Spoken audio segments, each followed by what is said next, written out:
Being entirely honest with oneself is a good exercise. One day, in retrospect, the years of struggle will strike you as the most beautiful. Most people do not really want freedom, because freedom involves responsibility, and most people are frightened of responsibility. Unexpressed emotions will never die. They are buried alive, and will come forth later in uglier ways. We are never so defenseless against suffering as when we love. Out of your vulnerabilities will come your strength. He that has eyes to see and ears to hear may convince himself that no mortal can keep a secret.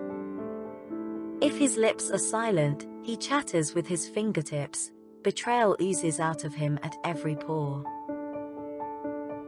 Where does a thought go when it's forgotten? A woman should soften, but not weaken a man. Religious doctrines are all illusions, they do not admit of proof, and no one can be compelled to consider them as true or to believe in them.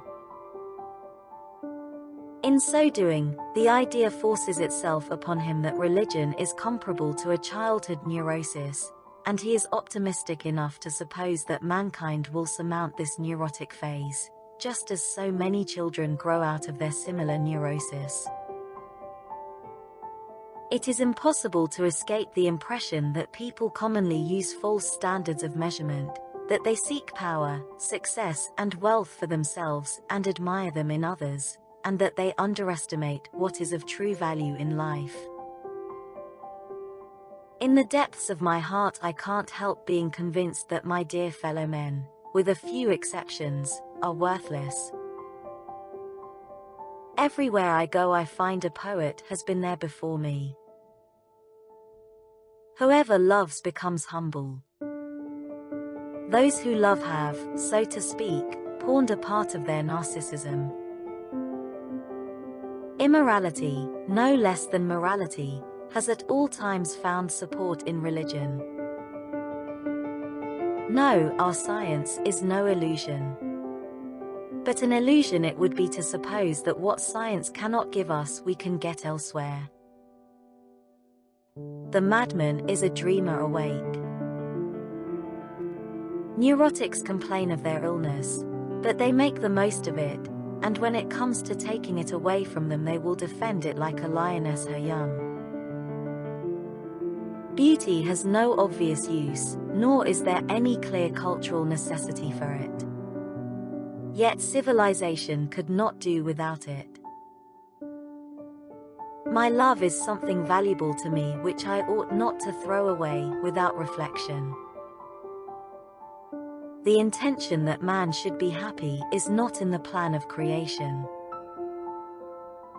Men are more moral than they think and far more immoral than they can imagine.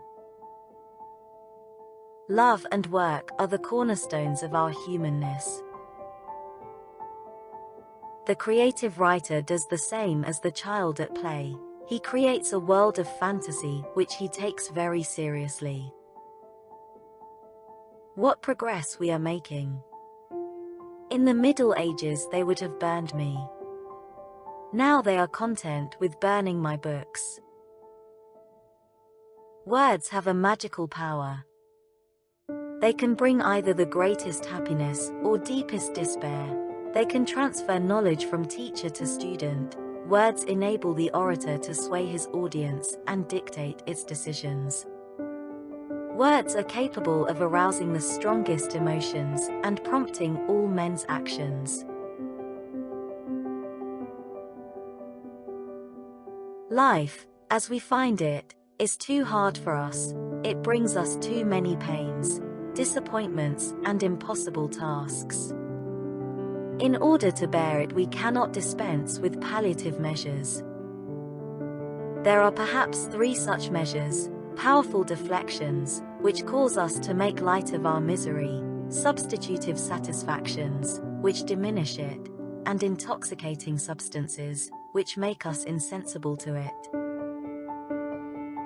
Religion is a system of wishful illusions together with a disavowal of reality, such as we find nowhere else, but in a state of blissful hallucinatory confusion. Religion's 11th commandment is, "Thou shalt not question." Human beings are funny. They long to be with the person they love, but refuse to admit openly. Some are afraid to show even the slightest sign of affection, because of fear. Fear that their feelings may not be recognized, or even worse, returned.